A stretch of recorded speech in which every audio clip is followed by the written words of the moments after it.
Ojo con quedarnos con solamente la estadística del partido que muestra que Libertad de Paraguay pateó 2 veces al arco y convirtió 2 goles, y que Talleres llegó, tuvo posibilidades, tuvo oportunidades y termina perdiendo 2-0 en su visita por la fecha número 2 de la Copa Libertadores. Cuidado con esa definición, Cuidado, porque primero así es la Copa Libertadores.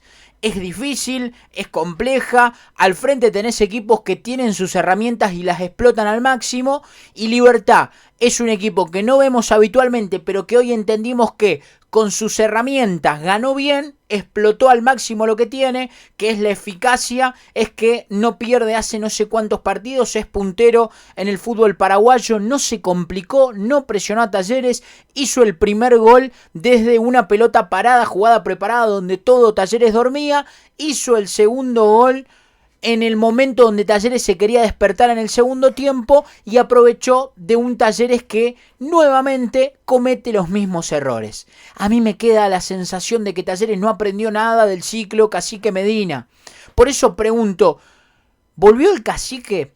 Este partido, este equipo en la previa, ¿lo armó Medina o lo armó Guiñazú? Porque vos tenías el partido del sábado que te había ido bien, que habías cambiado algunas cosas, que el cambio de aire se notaba, que el equipo había dado respuestas.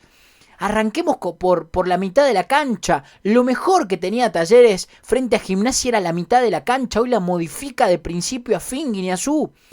Saca a Mosqueira, saca a Marcos Portillo, pone a Ortegoza y pone a Portilla, y sobre todo en el segundo tiempo era para darte cuenta que el que tenía que salir era Portilla y el que tenía que ingresar era Marcos Portillo, o sacar a Ortegoza y poner a Marcos Portillo, pero apenas arrancaba el segundo tiempo, nuevamente no te funciona esa posición rara de Galarza.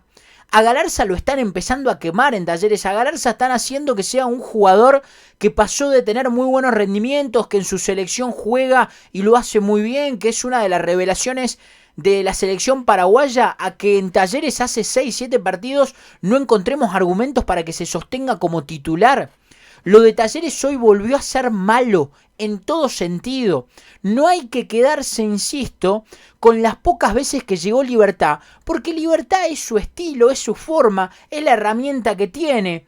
Te hace el gol franco de una jugada donde todo el mundo Talleres estaba mirando otra cosa, hace una jugada preparada, tira el centro y ahí te abre el marcador, después se te tira atrás y a vos se te complica horrores. A Talleres se le complicó horrores el primer tiempo, más allá que sostuvo la pelota, que la tocó, siempre la tenía un mediocampista. Bebelo Reynoso era el único que se mostraba, Portilla desaparecido, Ortegoza junto con Bebelo Reynoso de lo más rescatable en el primer tiempo, porque Bebelo Reynoso era el único futbolista que bajaba por derecha, que intentaba juntarse en la mitad de la cancha, enganchar, pegarle al arco, tirar el centro, buscar la posición de Tarragona. Tarragona totalmente desaparecido, pero después entra Girotti y Girotti se erra 2 goles insólitos, uno de cabeza de un centro cruzado que termina conectando la pelota y va por el segundo palo el cabezazo, y el segundo de un desborde de Palacio donde le tira el centro y Girotti estaba solo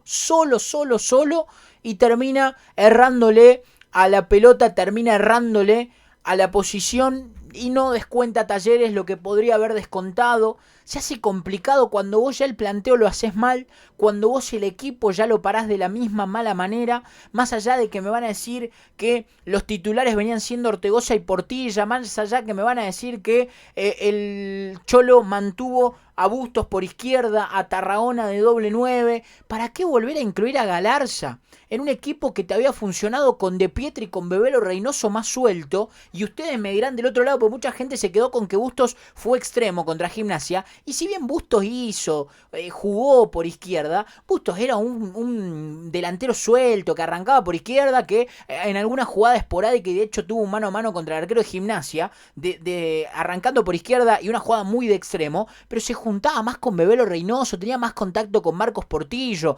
Miren, lo mejor que había funcionado frente a Gimnasia y Esgrima La Plata era esa conexión en la mitad de la cancha entre Marcos Portillo, Bebelo Reynoso, Nahuel Bustos, el pelotazo para De Pietri. Por momentos Reynoso enganchaba, levantaba la cabeza y no tenía lejos a Benavides, que Benavides se tardaba una eternidad en pasar y ya encima lo tenía a Jiménez y a Melgarejo, encima Caballero insoportable, Caballero que es el mediocampista, el que estaba con la número 26, insoportable al costado sin dejar que Benavides pase, tapándole la salida de Belo Reynoso y no le quedaba otra que volver a tocar para atrás. El juego de Talleres fue intrascendente, más allá de que muchos se vayan a quedar en el análisis de mereció un poco más.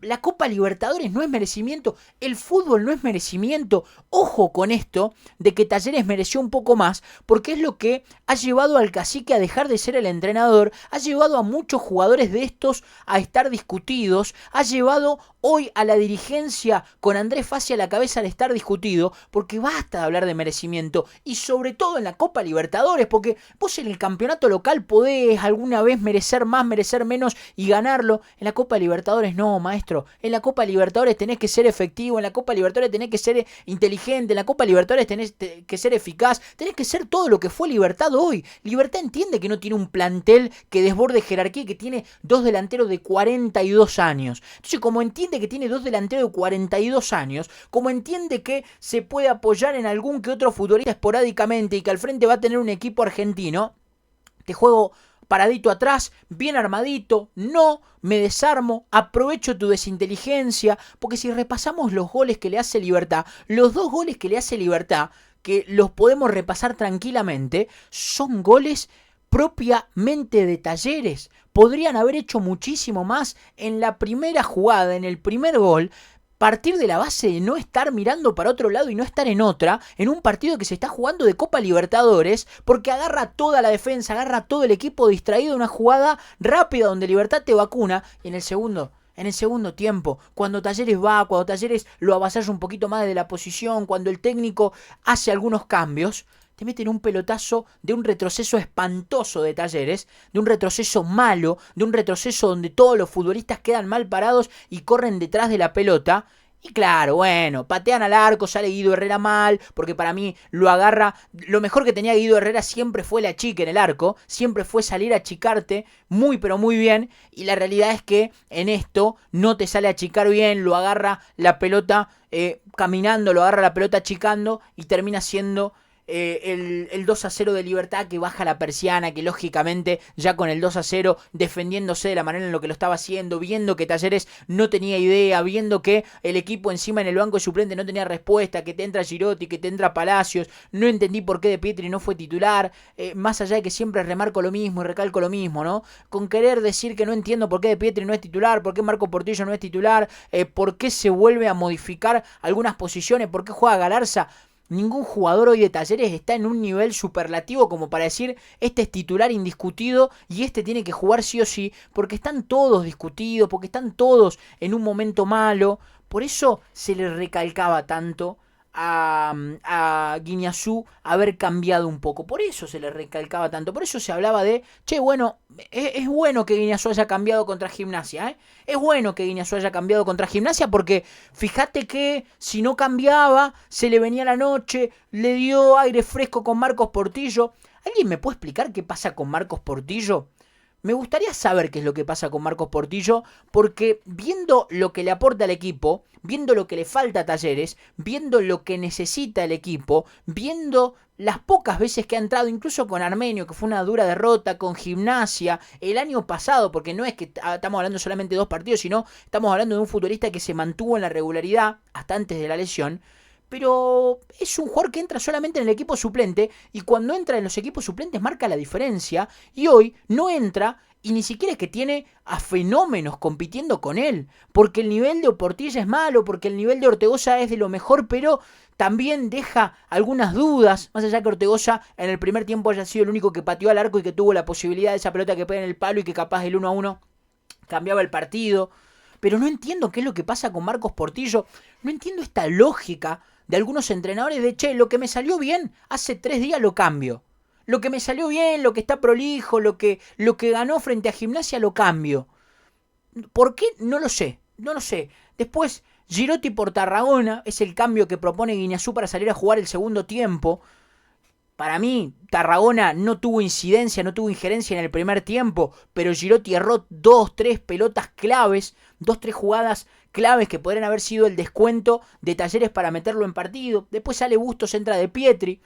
Después Palacios por Fonda, quizá Palacios lo tirás más a un costado, terminás jugando con dos extremos, porque ni Bustos ni Galarza terminan siendo extremos. Y después al último entra Marcos Portillo, minuto 65, y sale Ortegoza cuando a mi entender el que tendría que haber salido era Portilla, porque Libertad no te atacaba, Libertad no tenía sentido que vos tengas a un mediocampista metido entre los centrales, porque Libertad no te atacaba de una manera intensa. Libertad era un equipo que ni siquiera te presionaba en salida, la podías tener lo que quieras en la mitad de la cancha, podías recorrer, podías moverla de un lado hacia el otro, porque Libertad era un equipo bien plantadito, bien paradito, donde vos le tenías que hacer el 2-1, le tenías que poner un rapidito, tenías que poner a alguien que en la mitad de la cancha te proponga un poco más, lo tenías que poner a jugar más a Nahuel Bustos centralizado, más otra cosa. A Talleres le faltó nuevamente otra cosa, y no la respuesta la encuentra desde el banco de suplentes. No la encuentra la respuesta del banco de suplentes. Talleres cayó frente a Libertad, perdió en el debut frente a Sao Paulo, y ya empezamos a hablar de una complejidad en el grupo y de casi nada margen de error para poder ver si te clasificás como segundo a los octavos de final de la Copa Libertadores o si te quedás en Sudamericana, si es que no te quedás afuera, porque la lógica es que Sao Paulo le gane a Alianza Lima y que ya tengas dos equipos en 2 fechas con 6 puntos. Y 6 puntos es una barbaridad en los grupos de Copa Libertadores. Después estás obligado a ganarle a Alianza Lima en Perú, estás obligadísimo a ganar los 2 partidos contra Alianza y contra Libertad en el Kempe, y después andás a ver si los resultados no te acompañan, tener que ir a buscar una victoria al Morumbí. Por eso hoy era clave la victoria y hasta un empate, te diría. Pero Talleres no estuvo en Libertadores. Hoy Talleres salió a jugar la Libertadores como un campeonato más, como un partido de fin de semana más, entendiendo que el equipo del frente te va a dar más licencias, te va a perdonar quizá un poco más, y los equipos que juegan en Copa Libertadores habitualmente, y más como Libertad, que decían, yo no lo veo, pero que decían que hace tiempo no pierde, que decían y que habitualmente juega Copa Libertadores porque los cupos en Paraguay te dan la chance. Saben cómo se juega este tipo de competencia y no quieren hacer nada extraño, no quieren hacer absolutamente nada raro. No sé qué más decir. Es recaer en lo mismo, es recaer en el análisis tras análisis que se viene haciendo constantemente. Fue un Talleres muy flojo, fue un equipo que tuvo nuevamente la posibilidad, tuvo algunas chances de gol y nada más. No convirtió. Sigo sin entender por qué el técnico cambia. No sé qué es lo que va a pasar con Guiñazú, se quedará, no se quedará, qué es lo que va a decir Fassi, qué es lo que va a pasar con el plantel. Lo cierto es que lo del fin de semana fue solamente un respiro cortito, porque en Libertadores no apareció ese equipo porque claramente Guiñazú decidió cambiarlo. Quiero leerlos acá abajo en los comentarios. Suscríbanse, activen la campanita, denle like y nos estamos encontrando. Como para ir redondeando el video, como siempre hago habitualmente, el resumen de todo lo que hablé, el resumen, la estocada final y el punto final, invitando a que se suscriban rumbo a los 10.000 suscriptores de este canal de YouTube. Talleres perdió 2-0 frente a un rival que entiende sus limitaciones. Talleres perdió 2-0 frente a un rival que le pateó 2 veces al arco y le hizo 2 goles. Hoy Talleres, si agarramos la estadística, van a decir mereció ganar, y si agarramos la tabla de merecimientos decimos que mereció, pero si agarramos la tabla real, la que cuenta los puntos y dónde está último en la tabla de posiciones. Perdió los 2 partidos principales de Copa Libertadores, el primero de local y el segundo de visitante. El equipo de Guiñazú no lo entendí. Galarza Fonda nuevamente en una posición que no comprendo. No sé por qué sale Marcos Portillo, no sé por qué Talleres sale a jugar sin un extremo. Bebelo Reynoso de lo más rescatable en el primer tiempo, al igual que Ortegoza. Guido Herrera deja alguna duda. Guido Herrera ya no te salva como antes, y termina perdiendo frente a un equipo que le llegó 2 veces, se cuidó muy bien, se protegió, entendió sus limitaciones, sabe cómo jugar la Copa Libertadores, y la Copa Libertadores es así. Por momentos me dio la sensación que volvió el Cacique Medina a plantear el partido, que volvió el Cacique Medina con los mismos cambios, y no entendí qué es lo que quiso hacer Guiñazú cuando venía de un fin de semana donde las cosas te habían salido bien. Termina desarmando la mitad de la cancha, esa asociación entre Portillo, entre Bebelo Reynoso, entre Bustos, y encima en el banco no te responde absolutamente nadie. Nos estamos encontrando. Aguante el fútbol de Córdoba. Chau.